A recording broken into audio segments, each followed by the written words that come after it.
प्रश्न 9, निम्नांकित घातांकीय समीकरणों को हल करें।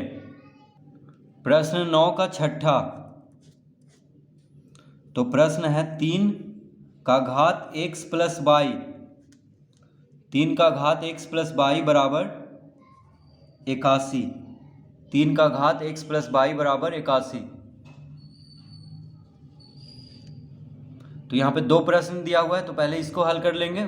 इसके बाद तो देखिए एक और प्रश्न क्या है, एवं 81 का घात x माइनस वाई बराबर 3। तो प्रश्न है 3 का घात x प्लस वाई बराबर 81 एवं 81 का घात x माइनस वाई बराबर 3। तो सबसे पहले हम इसको हल करेंगे, उसके बाद इसको हल करेंगे।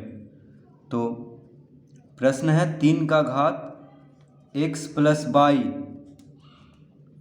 बराबर 81, 3 का घात x प्लस वाई बराबर 81। तो इसको हम लिख सकते हैं 3 का घात x प्लस वाई बराबर, तो 81 को हम क्या लिख सकते हैं 3 का घात 4, क्योंकि 3 को 4 बार गुना करने पे 81 आता है। 3 तिहाई 9, 9 तिया 27, 27 तिया 81।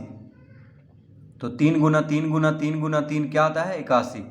तो 81 को हम लिख सकते हैं 3 का घात 4। तो 81 9 का भी वर्ग है, तो 9 का वर्ग हम नहीं लिखेंगे यहाँ पे, क्योंकि देखिए यहाँ पे 3 है, तो 3 का ही घात करके लिखना होगा, तभी दोनों का आधार बराबर होगा। तो जब यहाँ पे आधार बराबर हो जाएगा तो घात भी बराबर होगा। तो बराबर के बायां तरफ भी 3 है और बराबर के दायां तरफ भी 3 है, तो आधार बराबर है तो घात भी बराबर होगा। तो लिख लेंगे अतः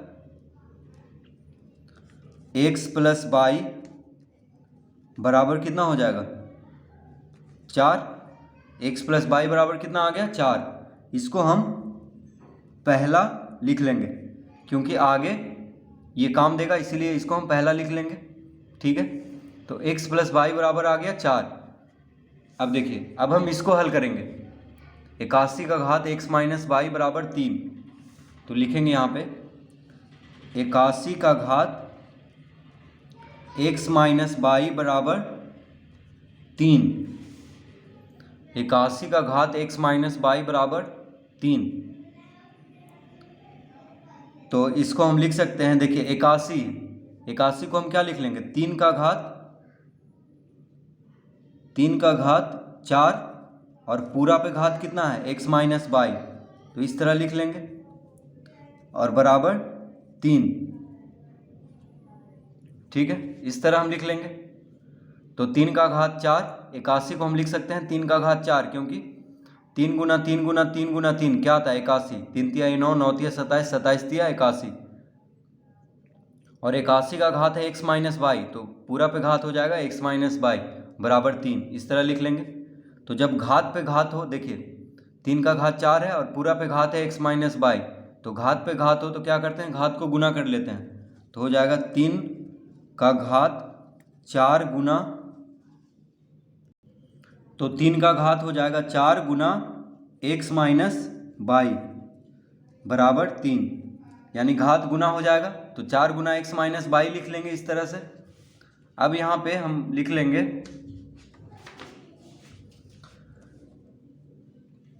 तो बराबर के बायां तरफ 3 है, देखिए आधार में 3 है और दायां तरफ भी 3 है। ठीक है, दायां तरफ भी 3 है, तो हम इसको लिख सकते हैं, देखिए 3 का घात 1 लिख सकते हैं, 3 को 3 का घात 1 लिख सकते हैं, कोई फर्क नहीं पड़ेगा। ठीक है, क्योंकि 3 लिखें चाहे 3 का घात 1 लिखें 3 ही होगा, तो इस तरह हम लिख लेंगे 3 को। अब यहाँ पे बराबर के बायां तरफ भी 3 है और बराबर के दायां तरफ भी 3 है, आधार में घात अलग अलग है, तो जब आधार बराबर है दोनों तरफ तो घात भी बराबर होगा। तो लिख लेंगे अतः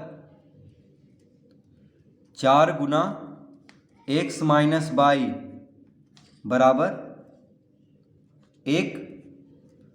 4 गुना x माइनस वाई बराबर 1 लिख लेंगे, यानी घात को बराबर कर लेंगे। देखिए 3 का घात 4 गुना x माइनस वाई है, 3 का घात कितना है 4 गुना x माइनस बाई, और यहाँ पे 3 का घात 1 है, तो घात बराबर हो जाएगा, यानी 4 गुना x माइनस बाई बराबर 1 लिख लेंगे।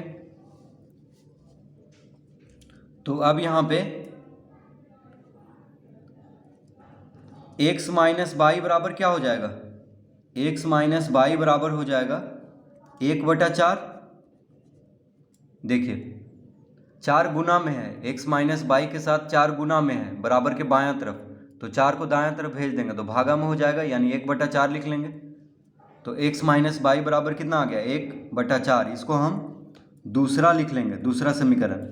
ठीक है, तो पहला समीकरण कितना आया था, तो पहला आया था, देखिए पहला समीकरण आया था x प्लस बाई बराबर 4, और दूसरा आया है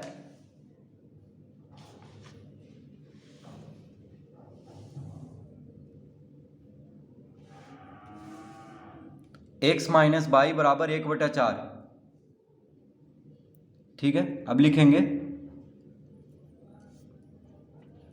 पहला और दूसरा को जोड़ने पर, यानी पहला और दूसरा को जोड़ेंगे। अब तो पहला समीकरण कितना है, पहला समीकरण है x प्लस बाई बराबर 4, x प्लस बाई बराबर 4, और दूसरा समीकरण है x माइनस बाई बराबर 1/4, x माइनस बाई बराबर 1/4। तो पहला और दूसरा को जोड़ने पर, यानी जोड़ेंगे इसको, तो देखिए पहला समीकरण है x प्लस बाई बराबर 4, और दूसरा समीकरण है x माइनस बाई बराबर 1/4, ये दोनों आया है, तो ये दोनों को अब जोड़ेंगे। तो प्लस बाई और माइनस बाई खत्म हो जाएगा, क्योंकि एक प्लस में है एक माइनस में है, तो शून्य आ जाएगा। देखिए बाई प्लस में है बाई माइनस में है, तो जोड़ेंगे तो शून्य आ जाएगा, क्योंकि बाई में से बाई घटाएंगे तो शून्य आ जाएगा। अब x और x जुट के क्या हो जाएगा 2x, यानी 2x बराबर हो जाएगा, अब ये दोनों को जोड़ देंगे, यानी 4 जोड़ 1/4 कितना आ जाएगा 4 जोड़ 1/4। तो 2x बराबर कितना होगा, 2x बराबर 4 लघुत्तम ले लेंगे तो 4 चौक 16 प्लस 1, 4 चौक 16 प्लस 1, देखिए 4 लघुत्तम ले लेंगे तो 4 और 4 गुना होकर 16 हो जाएगा, और यहाँ पे 1 लिख लेंगे, 4 से 4 एक बार में कटता है, तो 1 गुना 1 1 हो जाएगा यहाँ पे, इस तरह हो गया, यानी 2x बराबर आ जाएगा 16 1 17, 17/4 क्या आ जाएगा 17/4। तो x बराबर कितना आ जाएगा, तो लिखेंगे x बराबर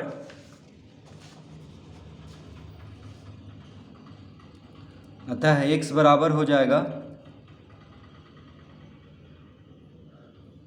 17/4 गुना 2, यानी कितना आ गया, तो x बराबर कितना आ गया 17/4 दूना 8, तो x बराबर आ गया 17/8। देखिए ये कैसे हो जाएगा, तो बराबर के बायां तरफ x के साथ 2 गुना में है, तो 2 को दाएं तरफ भेजेंगे तो भाग में हो जाएगा, यानी 4 के साथ गुना हो जाएगा। देखिए बटा में 2 कहाँ पे आ जाएगा, गुना में है, तो इधर आके भाग में हो जाएगा, यानी 17 के साथ भागा में हो जाएगा, तो 4 के साथ गुना में होगा। ठीक है, यानी तिरछा गुना करते हैं, देखिए 2 इसके साथ गुना हो जाएगा, तो 17 बटा कितना आ गया 8, यानी x का मान आ चुका है 17/8। अब y का मान निकालना है, तो लिखेंगे अब x का मान पहला में रखने पर, x का मान पहला में रखने पर, तो x का मान पहला समीकरण में रखेंगे, तो पहला समीकरण क्या है, पहला समीकरण है x प्लस बाई बराबर 4, पहला समीकरण है x प्लस बाई बराबर 4, तो x बराबर कितना आ गया 17/8, तो हम x की जगह पे क्या लिख लेंगे 17/8 प्लस बाई बराबर क्या लिख लेंगे 4, 17/8 प्लस बाई बराबर 4, तो बाई बराबर कितना हो जाएगा, अतः बाई बराबर हो जाएगा 4 माइनस 17/8। देखिए x का मान कितना आया है, x का मान हम निकाल चुके हैं 17/8। तो x का मान पहला में रखने पर, यानी पहला समीकरण में अब x का मान रखेंगे। तो पहला समीकरण है x + y = 4। तो x का मान यानी x के जगह पे क्या रखेंगे, 17/8। तो 17/8 + y = 4। तो y बराबर हो जाएगा 4 - 17/8। कैसे हो जाएगा, तो 17/8 बराबर के बायां तरफ प्लस में है, तो इसको दाएं तरफ भेजेंगे तो माइनस में हो जाएगा।